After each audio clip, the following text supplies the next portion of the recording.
last talk of this morning, we have Miguel Sánchez de León, Peque.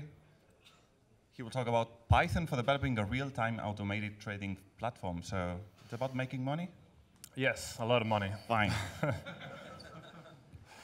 So hi, everybody, and welcome to this presentation on... Okay, sorry. Yes? An applause. Okay, thank you.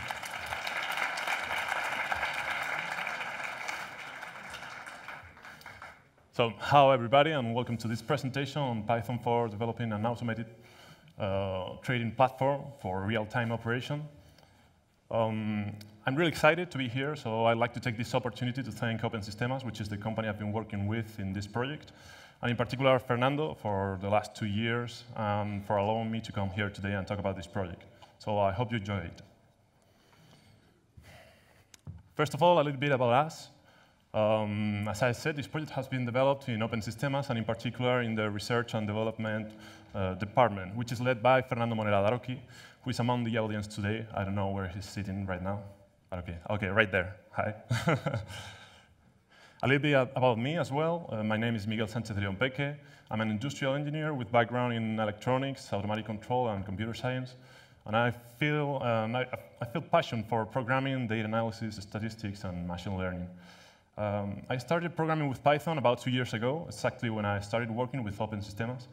And since then, I've been gradually falling in love with this programming language, which I currently use on a daily basis. So what's the motivation behind this project? If you go on the internet and search for currently available platforms for automated trading, you may find things like TradeStation, MetaTrader, NinjaTrader, and in fact, a lot of other tools, each of them with their own little differences. However, they all share some caveats.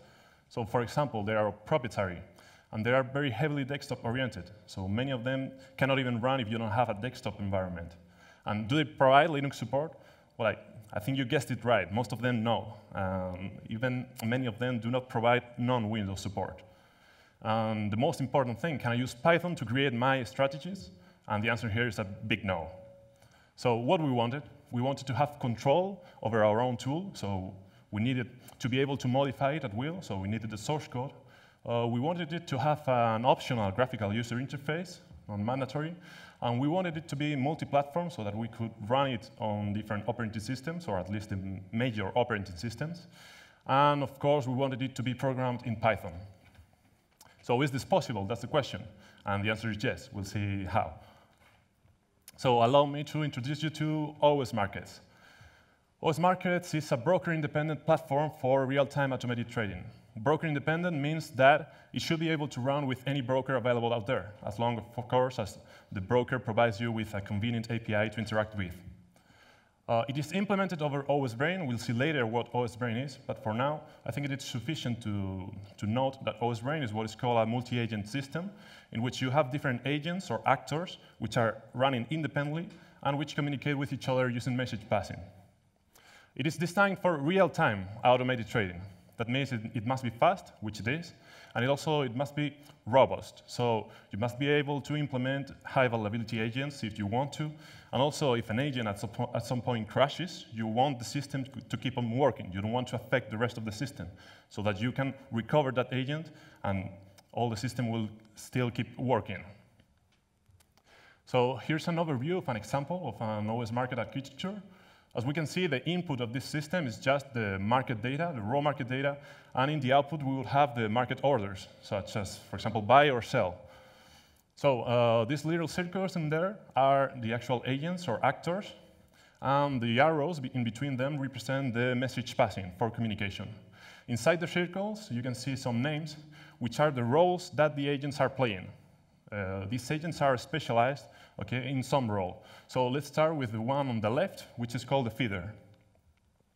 The feeder is an agent whose only purpose is to get market data from the broker. That means that this agent in particular must be broker dependent. We must create a different agent, a different feeder for each broker. And it is a good example of a multi-threaded agent. We'll see later what that means, but for now, I think it's sufficient to understand that feeder usually needs to deal at least with a stream of real-time market data, and then perhaps another thread for handling requests from the system, like, for example, get the most recent history of this symbol. So going back to the overview, we have just on the right of feeder an agent called router. This agent aims to be a broker-independent provider. So it's an agent that acts for providing us, the rest of the system, with market data. But it is broker-independent. So its only purpose is to store and distribute this market data, the market data that comes from the feeders. And it is also able, of course, to update market history that he has in his own memory with real-time updates that come from the feeder. And it is also able to resample market data. So if, for example, router has a 1-minute period-based market data history, and then an agent asks for 2-minute period data, it may be able, if it has sufficient history, to resample the data and create it automatically. So market data can be divided maybe in 3 main kinds. One of them is called the tick, which is just the ask and bid prices at a given time stamp. The other one is the bar, which is basically the open, high, low, and close values of the price during a time stamp, okay, during a period. And a bar series, which is simply a series of bars sorted by a timestamp. So they are all implemented as Numpy arrays. And as you may have noticed, the bar series in a real-time system like this one are continuously changing. So we're not using directly a Numpy array, but rather a view. So we have a base array, what we call a buffer, in which we make the updates with new bars that come, and then later we just update the view of it for it to grow or to move. And this way we avoid having to perform full memory copies on each update. So it is a little bit more efficient. Going back to the overview, just on the right of router, we've got the brains. The brain is the most common agent in the system. Okay? It is able to subscribe to router, for example, to receive market data, and it's also able to subscribe to other brains so that it can receive also the processed data from other brains in the network. It is the agent that runs the actual algorithm, so the strategies for investing, and therefore it needs to be able to send orders, like buy or sell at a given time. We're not going to talk today about the algorithms that we've developed, of course, but it's important to note that as this system is written in Python, and also the agent is written in Python, our strategies are written in Python, so we can make use of the great ecosystem available out there in Python for data analysis and machine learning. So you can use Pandas, scikit-learn, SciPy, Numba, Theano, whatever you want. So really, you can do anything that you can do with Python, which is anything, so it's great. Now, one of the best things of this architecture is that you can implement some kind of abstraction of the market concept. So if you implement a hierarchy with those brains, in the lowest abstraction level, in the lower layer, you'll have those brains which work directly with raw market data. And then as we go up in the layer, we'll start getting concepts which are more abstract and which are more close to how a human trader works. So, for example, we could be able to talk about a market structure or detecting some kind of patterns or market intention. So this is really useful. And the last agent that we have here in the overview is the one on the right, which is called the trader. This agent is very simple. It's very similar to the feeder in the sense that it is also broker-dependent, of course, and its only purpose is to handle orders that comes from the system, okay, from the brains. It is also an example of a multi-threaded agent. So just to make it clear, we could imagine this system in which the brain in blue was not present before, and then at some point we spawn it there, and then this brain might subscribe to some data in router. Router may not have that data available, so it may send a message to feeder. Feeder will take care of getting that data from the provider, from the broker, and then send it back to router, and from router back to the brain, all in a completely synchronous way. So at some point, this brain will have some, perhaps, historical data and will start receiving real-time updates from router. So this means that this brain is probably going to send orders to the trader based on the algorithm, on the strategy. And it may also start publishing information that other brains in the network may start to use in order to make their decisions. There are other agents that we have mentioned, such as the logger, which simply logs messages from other agents, an informer, which may be used to publish information about the account's balance, or the rate at which we can trade our account's currency with other currencies, and the overman, which is kind of a console or terminal that we can use to handle brains in the system. So we can kill some or modify others or spawn new ones. All of this, of course, while the system is still running. Apart from this tool, we have also developed a graphical user interface. So this graphical user interface is used to visualize market data in real time. It's also used to visualize what is indicators. What's an indicator? Indicator is just like a mathematical transformation of the raw market data that helps us interpret the market. And it is integrated with OS markets. We'll see later that, in fact, this graphical user interface is nothing more than another agent in the system. So how we did do this? We used Qt, or Qt, however you want to call it, because of its great portability and because it's probably the most widely used out there. But what is more important, it's PyQtGraph, which is a much less known module in Python, which is written in pure Python, and it is a library for fast, performant real-time display. It uses as backend Qt's graphics view, or it can use also a GL backend. So one of the best things that this tool has is that it implements already all the user interface, all the user interaction that you can imagine. So there's already zooming in or zooming out in one axis or two axes and panning, everything you want in real time. It works out of the box. So it's just perfect. Let's see how it looks like. So this is the main window, and on the right we can see the brains that are present in the system. We can download them, and of course we can create new tabs or new windows, each of them with a separate chart. Okay, they are all independent. We can visualize different data in each of them. Of course, each of those charts represents a different agent in the system. So charts are as well independent. Now, let's see how the chart looks like. From the chart, we're able to change the market data that we are visualizing. So in this case, we're just changing the period. And we see that it is displayed automatically. When we change that information, what we are doing is just sending a message to router. Okay? Remember, this is just an agent. And we've got a button there, so we can stop the automatic view update. As you see, we can zoom in or zoom out and pan, and everything is done directly with PyQtGraph. Okay? We haven't done anything there. And last but not least, there's the indicators menu, which you can access on the top right, which gives you a list of indicators that you can add to the chart. As you can see, you can add new indicators in new plots, just below the market data. But as well, you can, of course, plot indicators over the market data. So, for example, we can add a simple moving average brain, and we are able to modify the parameters of these indicators in real time. So we can modify the one that we just added, change the period, and it will be updated in the chart. Of course, everything else, like the zoom in and zoom out, works still as expected, all right? And needless to say that you can, of course, remove indicators that you added previously to the plot.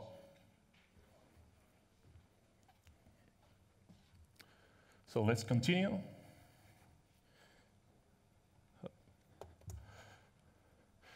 Now, as I said, this is very important. It's a key concept. Each chart, it's an agent. Okay? It's completely separated. And in fact, when we change the market data that we are visualizing, we just subscribe into a new feed from router. And when we add an indicator, what we are doing is not calculating the indicator output in the graphical interface. We are rather spawning a new agent, a new brain, that is doing the calculations for us, and we are just subscribing to updates to that brain. So at the end, all the calculations are performed within OS markets, not in the graphical user interface. So we've said how we have implemented our graphical user interface, which was very simple, just import PyQtGraph, and everything was done. But we haven't explained how we have implemented OS markets. And OS markets has been implemented over what we have called OS Brain. OS Brain is a general-purpose multi-agent system. As we mentioned before, a general-purpose multi-agent system is one in which the agents are independent from each other and which communicate using message passing. Apart from that, OS markets has ways for implementing complex systems with easy configuration and deployment process. We'll see later how. So when I say it is a general-purpose multi-agent system, what do I really mean? Well, I mean that, of course, this is not only meant to be used within OS markets. So we, for example, use this for portfolio analysis and optimization. We've got a set of backtests, millions of backtests, and then we've got a pool of distributed workers in different machines And then we send a small random sampled groups of backtests to those workers, and they perform the computations, they calculate the Sharpe ratio, the drawdown, and the matrix correlation of all the backtests, and then end up with what we call a mini portfolio. So this is really simply like a filter. So after these computations are performed, we've got a smaller set of backtests. So what we do is we repeat this process in multiple layers, like in a hierarchy, until we reach a final portfolio, final big portfolio. This is, of course, not the perfect portfolio, but it is a very good one, and of course, it is computationally acceptable, okay? At least we can calculate it.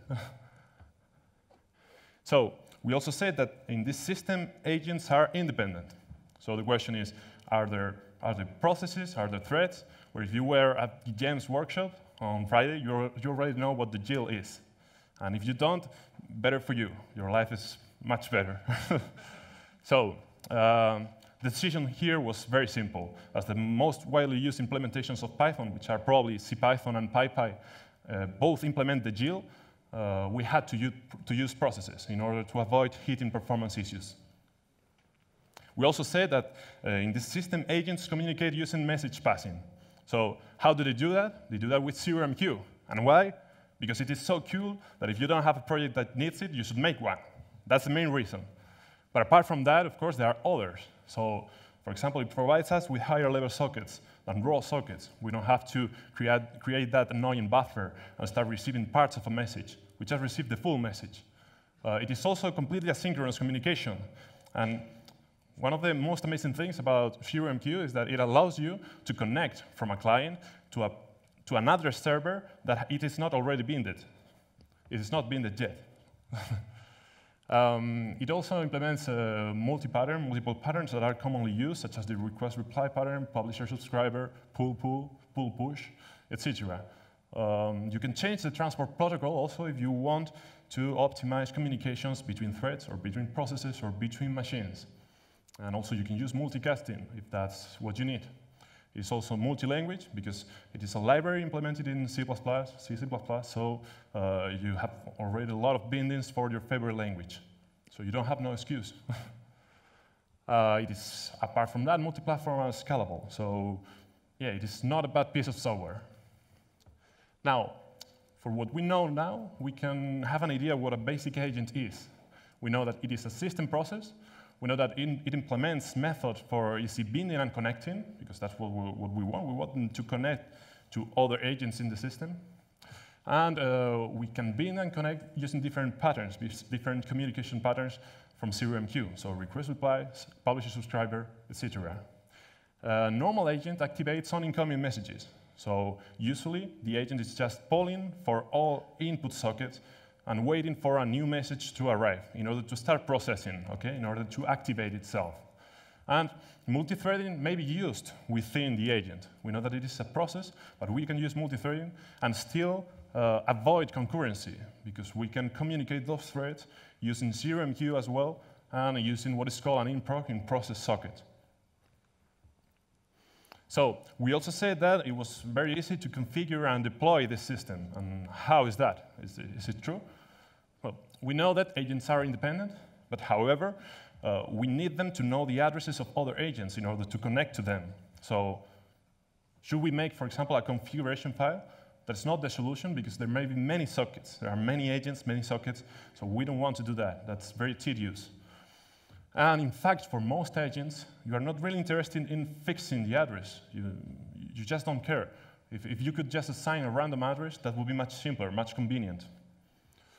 So if only we could, I don't know, just an idea, have something like a name server, at least, to refer to the agents with an alias, a simple way to access those agents. Or if only we could have something like an overmind, some entity that was able to configure those agents and, for example, say, you bind to this address, and then get this address remotely, and then use it to connect other agents to the one that binded before. So is this possible? And then here's where Pyro4 comes in. Pyro is another great piece of software. Pyro is Python remote object, and allows us to treat remote objects as local. So what Pyro is doing is to start a server, and the server can be used to serve a Python object in the remote machine or the remote process. And then it provides us with what it's called a proxy. A proxy is a local object that we can use to access attributes of the remote object. And we can use to call methods of the remote object. So we treat it just as if we were handling or working with the remote object, but in fact, all the calls are serialized with Pyro and go to the remote server and get executed there. And we got the result back in our machine. And apart from that, it already has a name server implementation, so it's a win-win decision. Now, we can understand better what a real agent is. A real agent is still a system process that hasn't changed, but this system runs a Pyro multiplexed server. It runs a server who is serving the actual agent object, so the agent that we defined before who can bind and connect to other agents in a very easy way. And basically, we've got what is called a main thread that is running in this process the main loop. The main loop that, as we mentioned before, is simply polling for incoming messages. So as a conclusion, we were able to implement with Python a general-purpose multi-agent system, and we made those agents independent using processes, and we implemented message passing using ZeroMQ. And how about the configuration? Well, we've seen that with Pyro, it's very easy to deploy and configure complex systems. So let's have a look at some code samples here.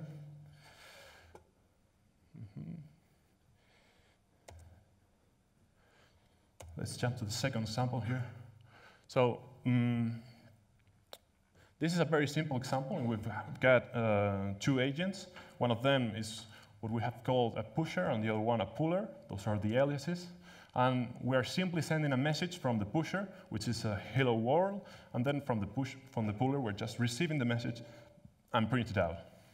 So the first line in here is where we launch the name server. So we launch a random name server. We don't care about the address, when it is launched. And then we create a pusher with this function, run agent. So this function, what it's doing, it's creating a new process. It's a completely separate process.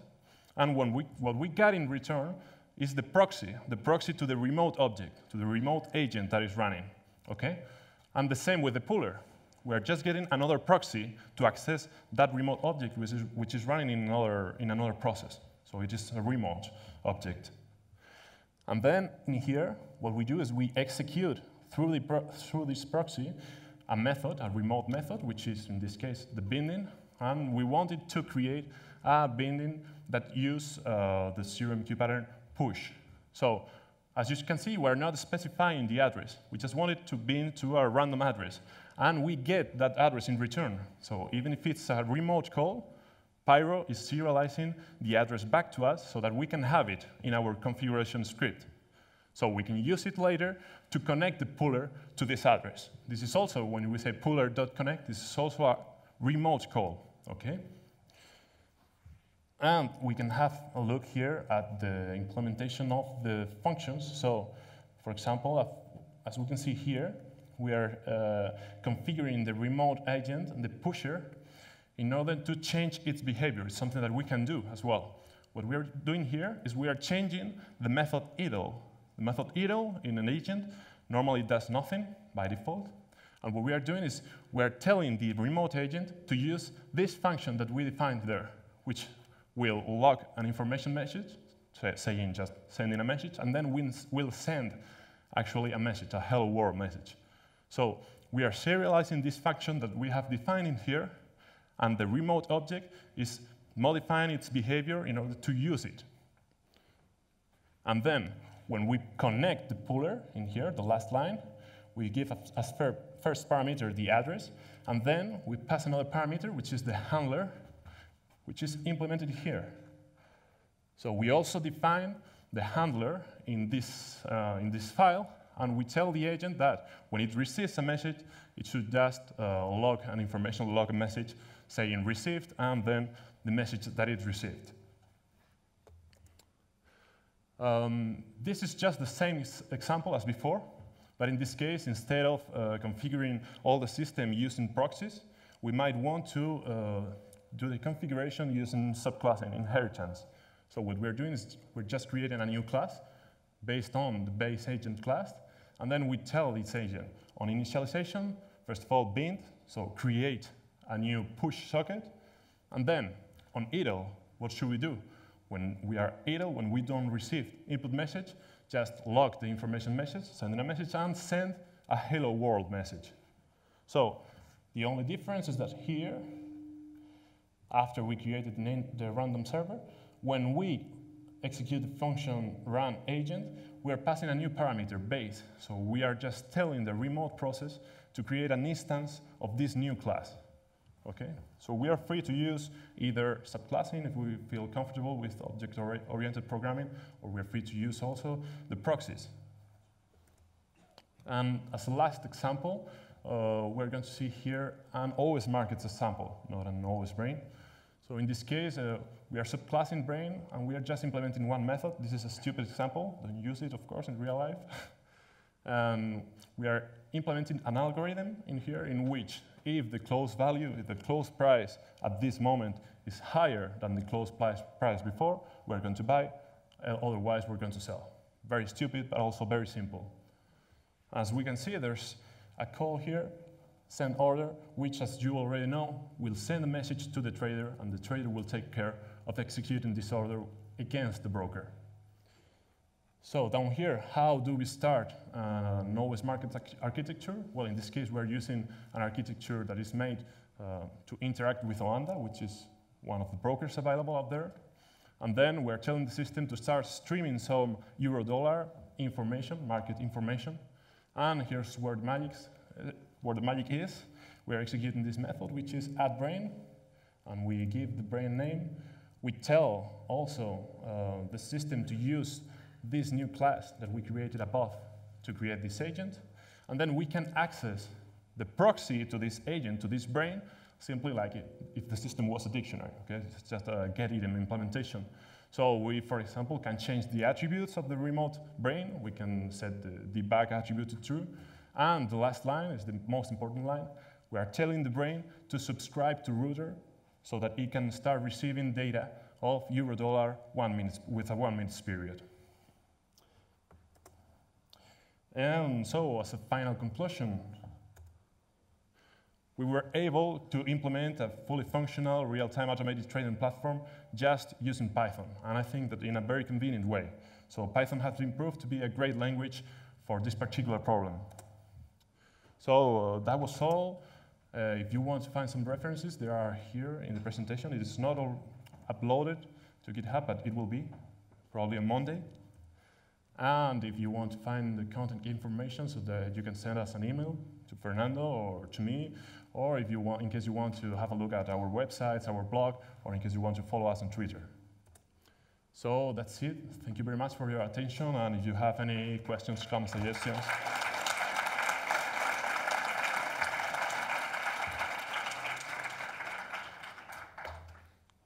Questions?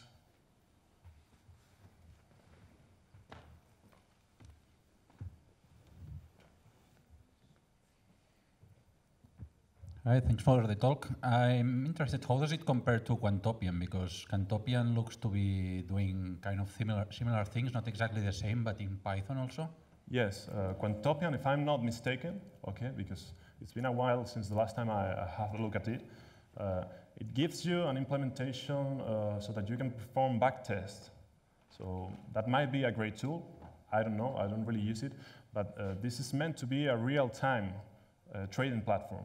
And Quantopian, for what I know, does not provide you with this tool. Quantopian wants you to implement your algorithms, so they give you the backtest tool, and when your algorithm is working, you must execute it in their platform, with their code. So they don't provide you with the real-time trading platform.